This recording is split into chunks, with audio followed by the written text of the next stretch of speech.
Hang on. For some reason on the Facebook end, it's a little weird. Hmm. Is this working? Oh, it's working everywhere. All right, I'll throw in the intro.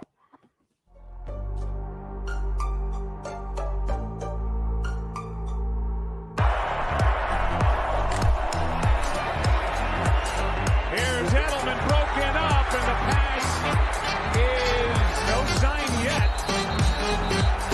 Edelman comes down with a football. They're saying it's a catch.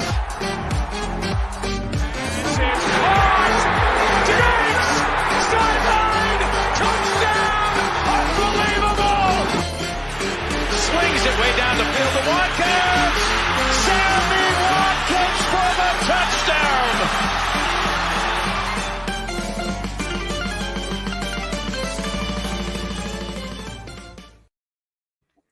Good evening. You are listening to the Fumblerooski podcast by Power 88 Dean Radio and Fans Only Sports Network. I am Adam Wright in this special episode. So, as I mentioned last Friday, I'm interning for the semi-pro team, the New England Bearcats, doing play-by-play, and I will also be interviewing players right here on the show, on the Fumblerooski podcast. It's going to be great. We had Chris Martin, the wide receiver, last week. He was awesome. This week, we are going towards the defense, and we have outside linebacker Brian Cody from the team. Brian is a coworker of mine from our local YMCA. Shout out to the Burroughs branch.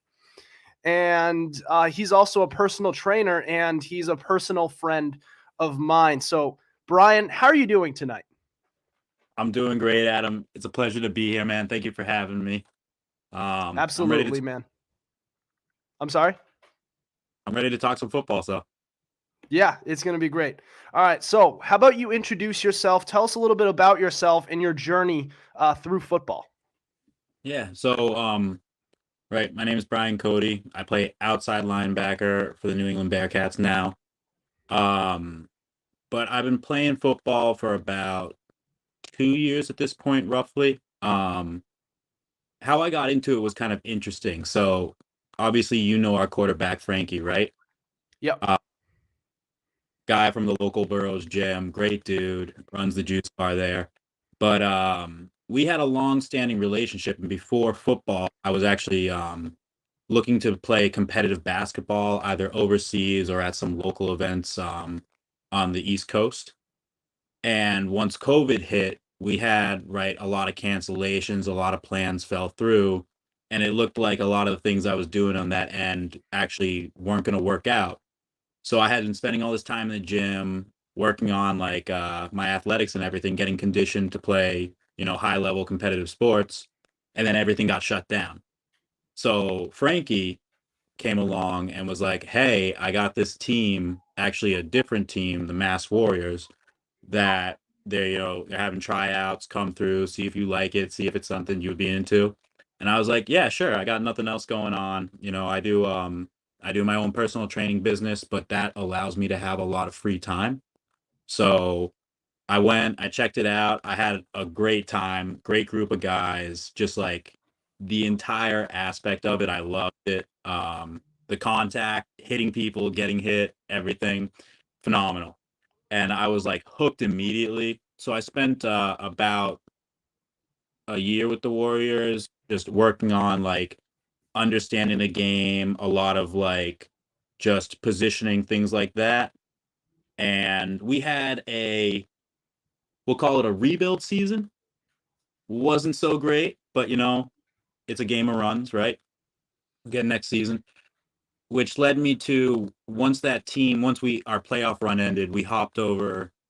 We had like some time off, and Frankie once again came to me and said, "Hey, I'm playing for this other team in the short season. Do you want to hop on with me?" And I was like, "Yeah, man, I'm there. Sign me up." So I went over there, and now I'm outside linebacker again, and I love it. That's great, man. That sounds awesome. So, you mentioned that you were actually planning on going into play some some pickup basketball, but obviously basketball is a very different different sport than football. So what was it like, the process of sort of being able to transition from basketball into football? Well, that's a great question actually, because there's a lot of like, right, the athletics are there, the footwork is kind of there in terms of like being able to react and like, figure out what's going on, spatial awareness, all that.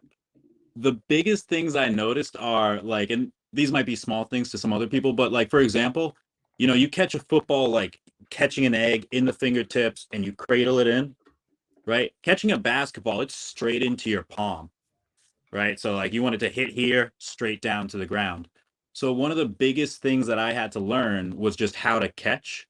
And instead of trying to like grab the ball into my palm like that or like clamp down on it, being able to cradle and things like that. And then the other big thing that I noticed is, right, basketball is a lot of indirect contact. So, right, it's physical, but not to the same degree that like football is physical. Right. Um, I would even go as far as saying like basketball, I would say is like more verbally aggressive, right? Because like it's just constant like one-on-one back and forth, like smack talking, right? Things like that. And football, that- that's when you're on the line. It's not like when you're running down the court, like, so in basketball, you'll be running post to post and people will be just chirping you the whole time. Whereas I feel like when I'm guarding people on routes, like nobody's talking. We're all just focused, all go mode. You know what I mean? And Yeah. then the last thing I want to say is like going back to the contact is basketball, right? Like you never want to go straight into somebody. It's a charge, right? Football, you're trying to go through people, right? You want to hit this dude and then you want to hit the dude behind him. So that mental switch of going, okay, I can just hit this dude. Took a lot of like getting used to. So do you have any examples of where that different was actually like really apparent, where you're like, damn, this is football? Is there any, do you have any examples of that? Yeah, perfect example, right? Very first time I played in a game, kickoff, I was like L5 or L4 and running down and like I made eye contact with the guy in front of me. Ball was way over to the other side. I was like, "Oh, we're not really in this. Like this doesn't really involve us."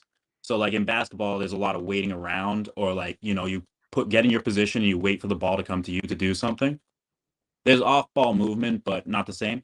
So I'm running down and I start to ease off because I'm like, all right, we're not really involved in this. This guy lays me out, like just absolutely lights me up. And I was like, oh shit, pardon my language. Oh dang, this stuff can happen, like you don't want to dial back at any point. It's all go all the time. Yeah, definitely, man. I could definitely understand the difference, because I've done a little bit of both, and one is obviously, it's an actual contact sport. The other one, it's just, there's going to be contact, but I mean, it's not technically supposed to happen. It does happen, but it's like when somebody goes through someone in basketball, there's going to be a penalty. Mhm. When you go through someone in football, that's considered a good play, and you get fist bumps from everybody. So Ex- it's interesting, the difference. Mm. Yeah, and just it's that split second where you're like not used to hitting somebody where you hesitate, and that's when you get wrong. Yeah, definitely. So I want to sort of look over towards semi-pro in general. So I asked Chris this, and his answer was interesting as well. Shout out Chris Martin. So there's a lot of media coverage of what life as a pro is like. But there's really not much on semi-pro athletes. So would you be able to take us through a little bit of, what it's like to be as a semi-pro athlete? Yeah. So honestly, I'd say on a day to day, pretty similar to like most daily lives, right? Like I have my other job, my personal training business, and that is like I do that full time. Um, Traveling for games is definitely not as luxurious as you would think. It's a lot of carpooling, a lot of like, you know, making sure that you can get where you need to go. Obviously, we don't get paid. Like some of the guys in semi-pro, they get paychecks. Most of us don't, right? We play for a long game. And then more directly into like the football style, right? Like you got guys like they live and breathe football. They go home, they do their workouts, they watch their nutrition, they're making sure they're taking care of their bodies, things like that. They show up on game day, they ball out, right? But the other side of semi-pro is you get guys who just like to wear the jersey and like to show up. So it can be a bit of a circus at times, I'll say that much. But overall, it's pretty standard, like your daily grind, go practice, back to the daily grind, go to your game, so on and so forth. It's not bad though. Yeah, that seems like a good time. So would you be able to elaborate a little bit more about, players kind of just, they're there and they obviously love to play, but they're kind of just there to wear the jerseys. Would you be able to elaborate a little bit on that? Oh yeah, sure. And no disrespect to those guys at all. It's just not how I approach the game. But like, with some pro, we're not looking at the best of the best, the cream of the crop. Those guys are going to the league, right? They're going to like higher end teams, arena football, things like that. We get guys who come in like from practice squads who come and work with us. But for the most part, you get a lot of like general pop. So people who enjoy football or guys who played football in like high school, college, and are kind of trying to relive those glory days or hold on to those glory days, if you will. And like, this is the biggest thing I'll say, right? There's a certain level of discipline that comes from pro sports and high level sports.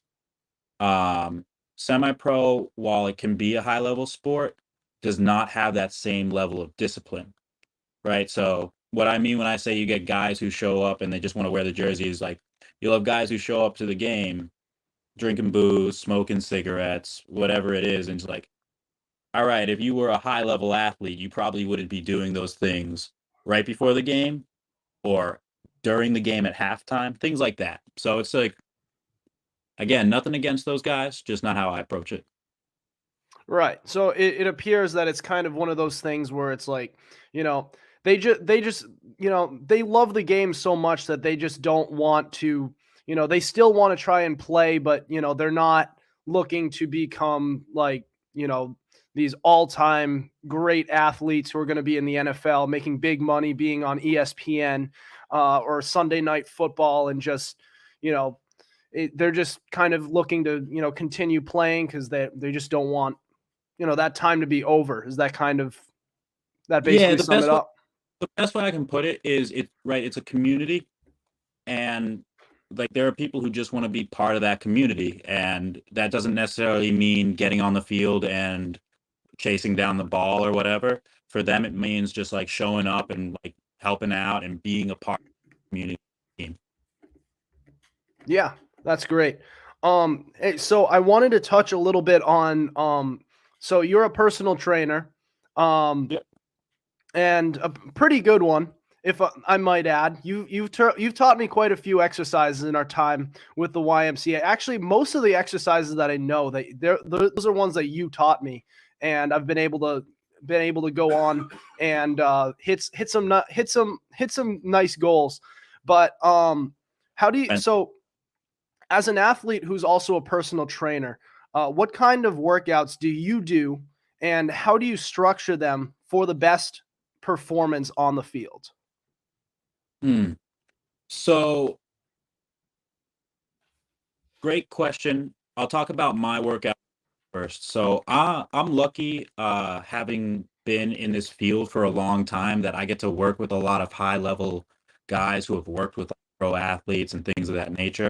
So I currently am working with Chris Barnard based out of Florida. He's associated with Elliott Hustle, Strength Camp. I don't know if you've heard of it, but all great stuff to check out. So right now I have a 4-day split where I'm working 2 upper body days, 2 lower body days a week. It's usually a combination of plyometrics, so like vertical jumps, sprint drills, things like that, followed by your basic like strength training routine, bench press, pull-ups, sit-ups, all that good stuff. And then you finish off with your core, your mobility, and your like prehab exercises, so things that'll get you right for the next time you're in the gym. Now, as a trainer, if I'm programming for an athlete, a lot of that depends on the sport. And here, give me 1 second. Let me get some light for you. Yeah, definitely. Here's Brian Cody with us, elaborating on his life as not only an athlete but a personal trainer. But Yeah, continue. So programming for athletes, right? A lot of it depends on the requirements of their sport. So like if you have a soccer player, their transition is they're running, sprinting, running, sprinting. Football players are sprint, stop, sprint, stop. Basketball players, that kind of sprint, stop, with a little bit of distance running sprinkled in between if you get a lot of fast breaks back and forth. So you have to first look at what it is that the athlete needs for their specific sport. We'll talk about football specifically, right? So because it's got a lot of that stop and go, one is you want explosive athletes, so people who are moving quickly, but also creating a lot of force as they're moving. So you want to look at drills like, 40-yard dashes, 2-point starts, 3-point starts. All those sprinting mechanics are great. So anything that's going to help you with your running form on a straightforward path is something great to incorporate into a workout routine. You want to think about the requirements when you're playing the game. So there's not a lot of overhead pressing for football players, right? Basketball players, they got to go up, get rebounds, things like that, and then they fight up here for the ball. If you're a receiver, you may be up here, but you're still bringing the ball down. So you want to make sure that you're working forward motions, reverse motions, and laterally, so from your side to side. Those are the key things to focus on. So drills like your bench press, like the things I said before, right? Your bench press is great for that forward push. Pull-ups are great. Your back, your stabilizer muscles through your shoulders so you're not getting injured. And then you got your classic squats and deadlifts so that you can push a lot of weight with your legs. But do you want anything a little more specific than that? No, that's pretty specific. But is there kind of a difference between sort of, when you're in season versus during the off season, so that you don't want to get tired have your muscles be too tired during games? That's a great question, right? So ideally, when I'm working with off seasons last about 3 months for most athletes, right? So you're working in a 3-month period, which is a lot of time to build up muscle. And that's the focus. So when you're out of season, you want to build up strength and you actually want to get to the point where you're peaking right as your season starts, right? So most people hit a plateau. You want to hit that plateau right as your season starts so that you're operating at your highest capacity during that season. And then once you transition into season, what you're doing is you're working on smaller movements, focused on maintaining where you've been at, right? So if you just play football and you stop lifting completely, right? Those movements are vastly different and require way different like systems and like certain body mechanics to accomplish those tasks. So what you want to do is you want to make sure that you're peaking right as you get to the season. And then as you get into your season, you want to make sure that the taper off that happens is as minimal as possible. So just to give you an idea, I have a soccer player who's in season right now. I still meet with him 3 times a week. What we do is we'll go through basic hip mobility, spine mobility, and shoulder mobility, make sure that he can move in the full range of motion, make sure that he's getting proper strides and everything. We'll look at his running mechanics, making sure that there's any tweaks that we need to make, we can make those and have them be applicable for his next game. And then from there, it's just basic, like, lunges, squats at lighter weights, usually 70% of what they're maxing out at, something like that, just to make sure that the muscles are still used to strength training, when they're out of season and then we transition back into that strength building phase. So kind of when you're exercising at 70%, 70% capacity, is it a possibility that your muscles become more, more dependent on, that weight, and that becomes their max for how much they can lift? I'm sorry, repeat the first part of that question again for me, please. Yeah. So like, is there a scenario where when you're lifting that much, around like 70% of what you're capable of, as the season goes on, does your body become more used to that, and that becomes what your max is for how much you can, let's say, squat or bench?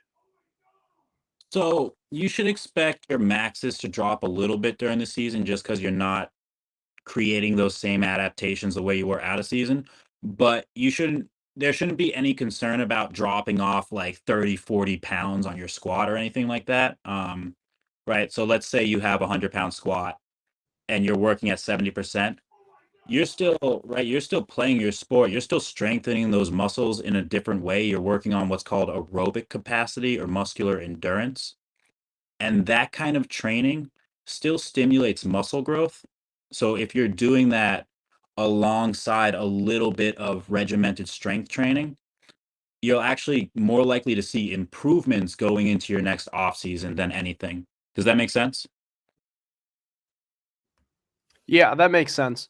So how much, how much off your max to lose would it be like a problem? So like when you're, you know, So a better a better way of addressing this question is to say that most athletes suffer from injuries due to repetitive use, right? So if you're running every day all the time, the muscles, your body's eventually going to find the easiest way for you to move. And that might not necessarily be the best way or the safest way, right? It's just the easiest. Like your body's like, okay, we got to do this. And eventually, wear and tear, it breaks down. When you're doing strength training, right? When you're doing your 70% squat, you're still strengthening those ligaments and tendons and working on your bone density, which is going to long term allow you to continue to improve.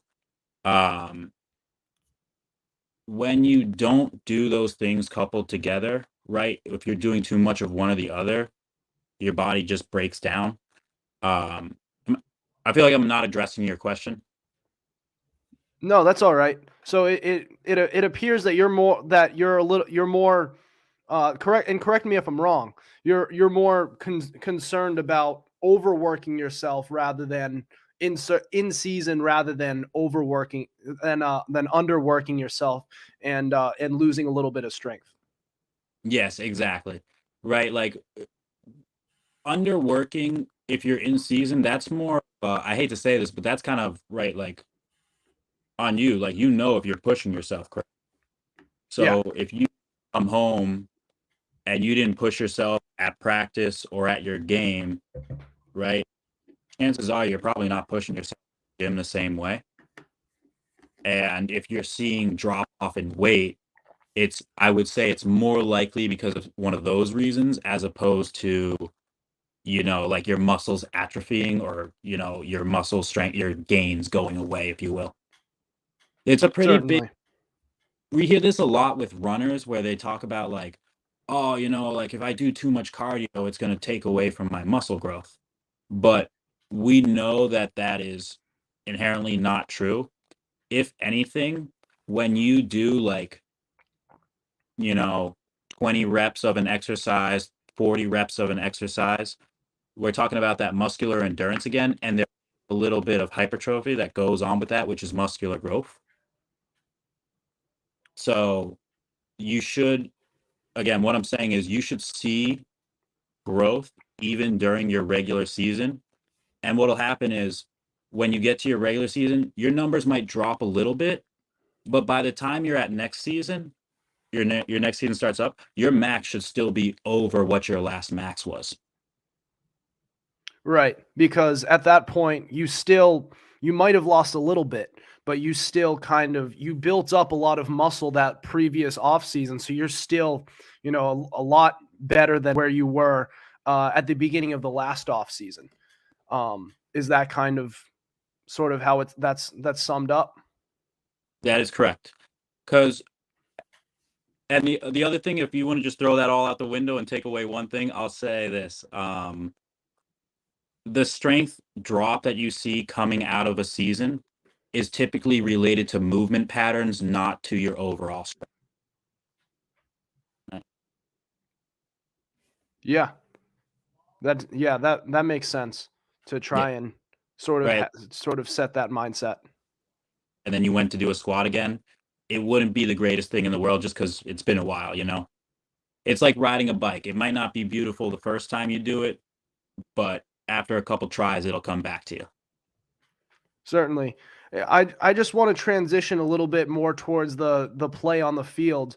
So going into games, what kind of mindset do you set when you go when you're about to play in any game? So for me personally, like, you know, you're looking to hurt people, not in a malicious way, but like, you know, it's a very different mindset from when like you're walking around every day. It's, like you want to get aggressive, you want to get physical, and you just want to kind of get into this state where you're ready to do damage to someone. Because one, it protects you, and two, like, if I'm playing against somebody, I want them to give me their best. And if I'm going out there and I'm like worried about hurting somebody, or I'm worried about like somebody's feelings, right? I'm definitely not playing at my best, right? Because I'm pulling away, I'm pulling back. So I want to go out there and my mindset is to like crack skulls and just break bones. So, So yeah. awesome. So your mindset is kind of just a lot of mainly kind of aggression and sort of setting yourself to think, well, the other guy is the opposing team is going to come out the same way because this is football. It's very Right. physical, and if you're not ready to play, then they will be. Kind of like that. Right. What's the quote? It's a game played by big, fast, strong men. Right. So the goal is to be strong, be fast, hit hard, and you have like talk about Belichick. You have a job to do. You want to go out there and do it to the best of your ability. My job is to tackle and hit people, force fumbles, force turnovers, whatever it may be. That comes from like hitting people hard. Certainly, sort of do your job, and by doing your job, that and doing your job, that job happens to be, especially as a linebacker, tackling guys, blowing through guys, forcing fumbles. You're ripping the ball out all the time. That's aggression. Kind of Yeah. setting that Exactly. mindset because they're going to be aggressive too. It's a violent game, right? So you want to have a violent mindset. If you go out there with something other than that, you're not bringing your best to the field. Certainly.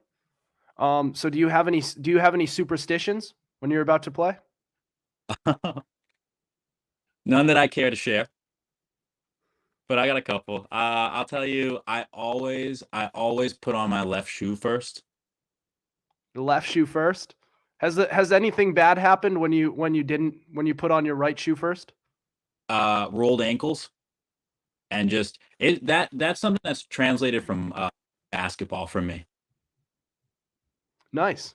Nice. Yeah. So that's so is there do you have a backstory to that, sort of how that kind of came to be? Yeah. So I as BS as this may sound, I swear to you, like I was thinking about it for a couple weeks. I tore my a ligament in my ankle playing basketball, and it took me about 6 months to heal. So when I came back, I just was always like loose on my right shoe.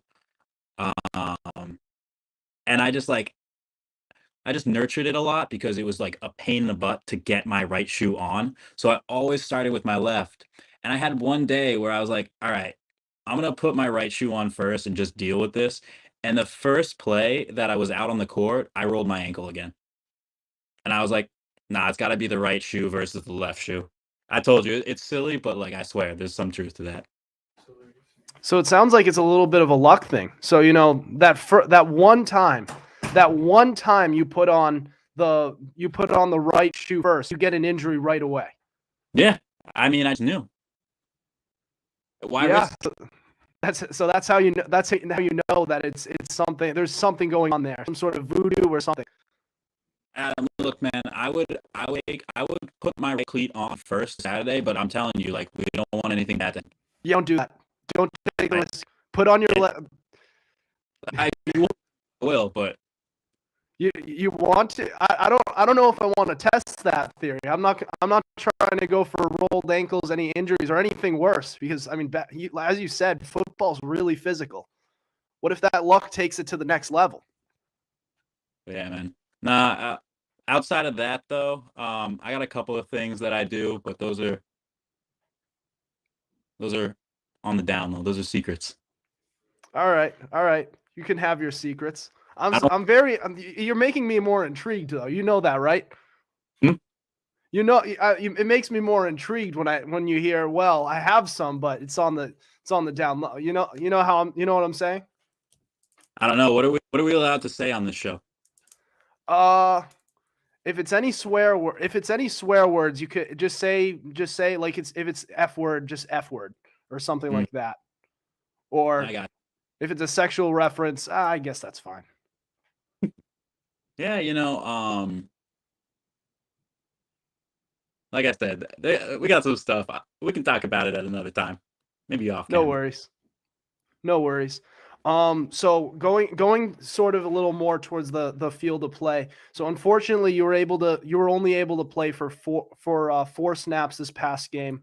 With expectations for you to be starting this week, what kind of contributions do you expect to bring towards this Bearcats defense for tomorrow's game?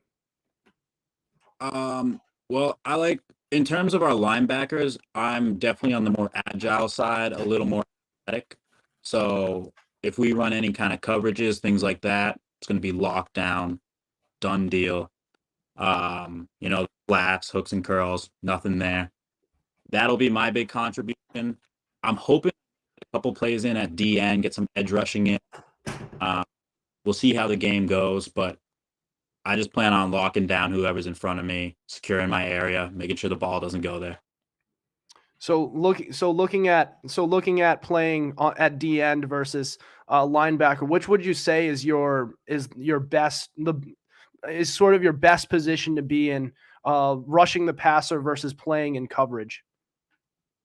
Definitely, my strong suits are definitely playing in coverage. A lot of that comes from basketball and reading defenders, right? So there's a little bit of natural, just like being able to understand where somebody's hips are angled towards, what they're doing, things like that. I don't mind pass rushing, but like there's some big boys down there. And I'm pretty confident that I can knock the ball out of the air, stay running. And I'm not afraid of anyone by any means, but I see my D end compared to me, and I go, Larry, you got this, man. It's all you. Dude's 270, 6'5". If he can do a better job than I can, I'll give it to him. Yeah, definitely. Do you have across all your time in semi-pro football, do you have an all-time favorite memory from playing?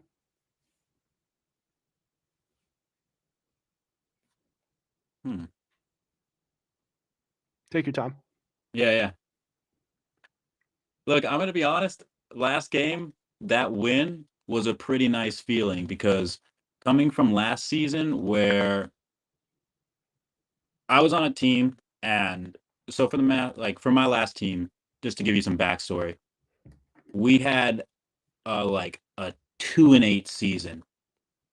And the worst part of that was it was not by any means on the defense. Like, we would hold guys to 0 points the entire game, and then our quarterback would throw like 3 interceptions for pick sixes, and we'd lose. So I went through a whole season dealing with that, where again, onside kick. We get the ball back. Quarterback throws an interception. Force a fumble. Quarterback like fumbles the ball again. Other team takes it back for a score. Things like that. Small frustrations here and there, part of the rebuild.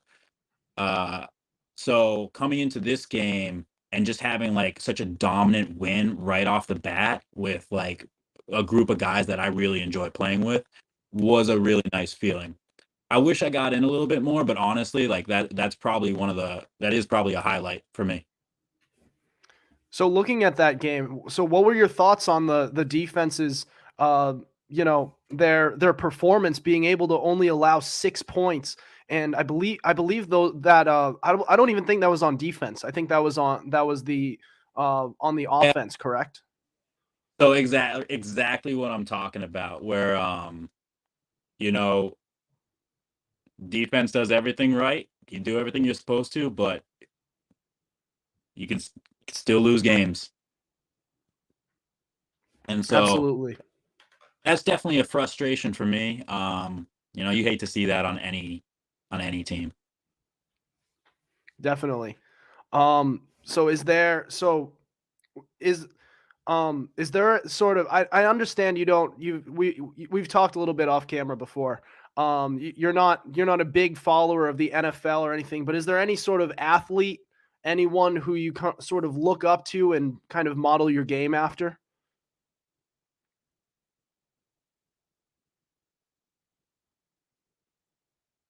That's I've never really thought about it.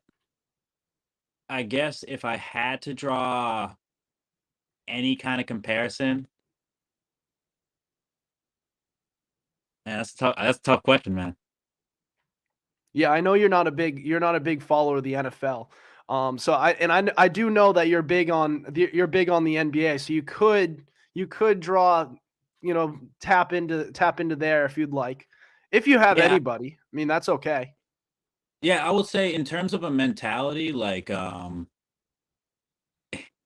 like to think of myself a lot like a lot of comparisons to like CP3, Yep. but a little bit of like right being able to see what's going on. And I feel like there's a lot of that translates to the linebacker position where you have to be able to observe, right? Watch your zone, make sure you know what's going on, and then react to things going on in other places. So just in terms of being able to survey the field or the court, whatever it may be, and react accordingly, that's probably, I would say, the comparison that I would draw. So CP3 is kind of a player who, I mean, it's a little bit outside of my area of expertise as a football guy, but I understand that he is one of those players, especially as a point guard, who prides himself kind of in making everybody else kind of better around him. Do you see sort of a comparison there where he's sort of just trying to distribute the ball and just put the team in the best position to win? Yeah, like I said, like um in terms of putting the team in the best position to win, if I got a job to do, like if he's like, yo, you're blitzing, or you got man coverage, zone coverage, whatever it may be, doing that to the best of my ability is going to allow my teammates to do whatever they need to do to the best of their ability. It's not as direct as like distributing the ball, but if I can do what I need to do and cover my zone, my teammates will trust me. They'll be able to cover their zone more efficiently. And in that way, we elevate each other's level of play. Certainly. I mean, it's definitely like just in the nature of football, it's a team sport. It's one of those things where if one guy at one position is doing their job not as well as they could, then the rest of the team really suffers, and it really just trickles down to every single position. So I could certainly understand where trying to just doing your own job could kind of could help make could really help the entire team out. Exactly. Awesome. So just a couple questions here. This has been awesome. Uh, so Plugging you in. what's that? Plugging you in real quick. All right. Yeah, definitely. Uh, so what is one thing that you've learned in football that you probably wouldn't have if had you not played at all?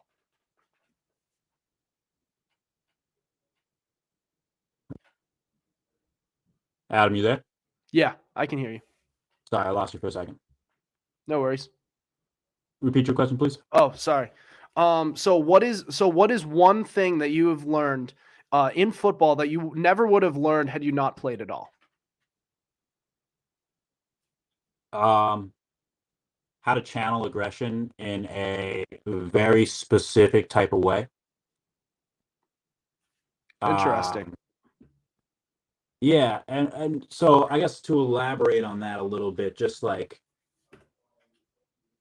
for me, a lot of like this is a little bit of my like personal stuff, but like growing up, taught to not be aggressive. I had two sisters, very like stay calm, you don't hit them, whatever it may be, you know what I mean? Yeah. Like just be a calm kid. And so with football, it's a very healthy outlet and a way of channeling aggression into something that is productive as opposed to destructive, something like that. And like as you know, like I don't follow the NFL. I wasn't really big into football until the past couple of years. So a lot of this, while it may not be new to other people, is relatively new to me. So that's Interesting. probably one of the biggest things I've learned. And then also just like I'll say this. People talk about like who's more athletic, basketball players or football players. Yeah. Basketball, right? They're athletic, they're crazy, they're explosive, but until you're jumping and getting hit by another like 220-pound guy in the air, who's literally just trying to knock you out of the air, not go for like a block or something like that. Very, very different level of physicality and like just requirements. Yeah, I can certainly understand where you're coming from. As you know, earlier in the show, you mentioned your adjustment to the game was kind of, sort of there's a lot more aggression in football than there is in basketball. With that being a contact sport, and kind of learning how to regulate that, because there is aggression, but not letting that but sort of being able to control that a little bit and kind of monitor that. Is that kind of the basic gist of it? Yeah, well, it's like for basketball, right? Like you get angry, you can't hit anybody or do it. You don't throw the ball or anything like that. But football, right? Like you get angry, you can hit that guy twice as hard as you hit him last time, and it's completely acceptable. So that is when I say like when you talk about like finding that level or channeling it or moderating it, that's what I think about is like, yeah, you can moderate it, but you can also escalate it in a safe way.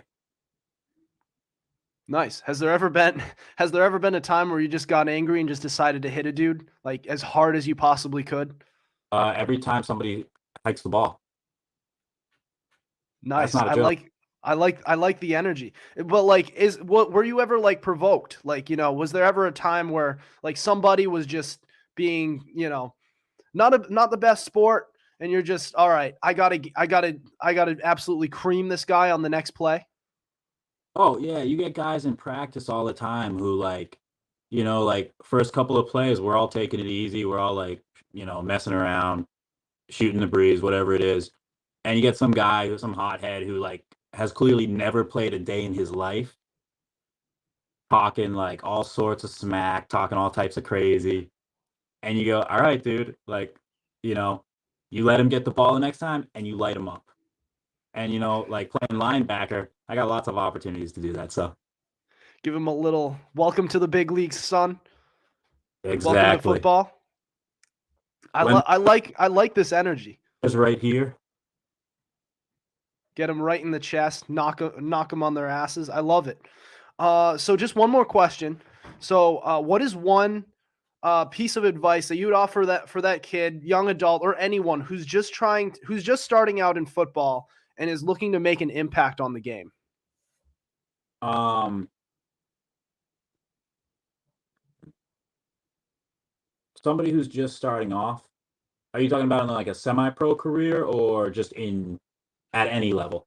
in general at any level, just kind of just starting out, but and looking to get the most out of their experience playing football?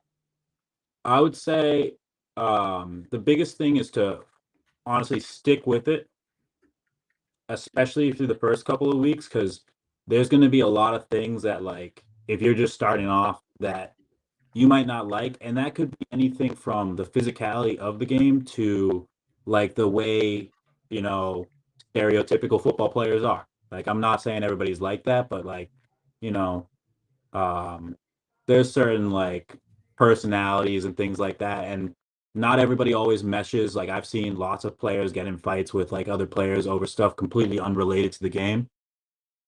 So if you run into things like that, if you butt heads with your teammates, right, that's just part of it.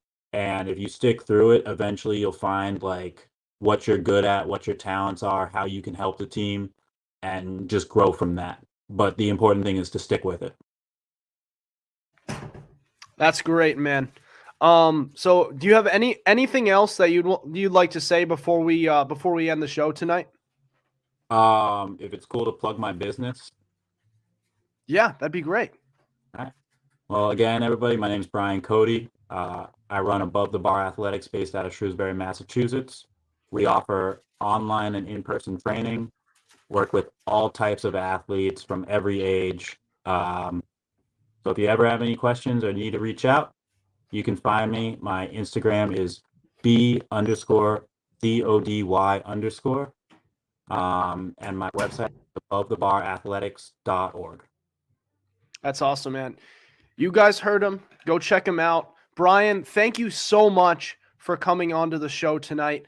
I loved getting all of your insight on the game and sort of, your insight on, being on the training side of it, as that really is up your alley. Speaking from personal experience, like I said, man, you showed me, like, when I first walked into that gym, I had no idea what the hell I was doing. I had no idea what back exercises there were for just if I was just, and I wasn't looking to do anything athletic or anything. I wasn't training for anything. I was just looking to build things up. And you showed me all of these back exercises. I've taken those and made some modifications myself just as I've gotten stronger, but the basic, the structure of it, that hasn't changed. So I thank you. I haven't gotten the chance to thank you for that, man, because, a couple months ago, I was able to reach a goal I've been trying to hit for a long time, which is to bench 225 pounds for 10 reps. I never thought I would get to that point, and you helped me get to that point, helped me just be able to learn how to get up there and weight. So guys, check him out. This guy really is the real deal. I can speak from personal experience. But anyways, that'll do it for us tonight. Thank you for listening to us. Be sure to tune in to us live Tuesdays and Thursdays at 7:30 on Twitter and Facebook through Fans Only Sports Network. Be sure to subscribe to our YouTube channel. Check us out. We also have all our episodes available on Spotify, Spreaker, Apple Podcasts, iHeartRadio, Google Podcasts, and so much more. Also, be sure to follow our Instagram at Fumblerooski_podcast to keep up with our podcast and the latest coverage on the NFL. Brian, thank you so much for joining us. Guys, they are playing tomorrow. Bearcats' next game is Saturday, April 23rd in Haverhill, Massachusetts. It is going to be on Roku TV, so tune in. And it is also live on the Facebook page to see Brian Cody in action. Otherwise, we will see you next week. Over and out.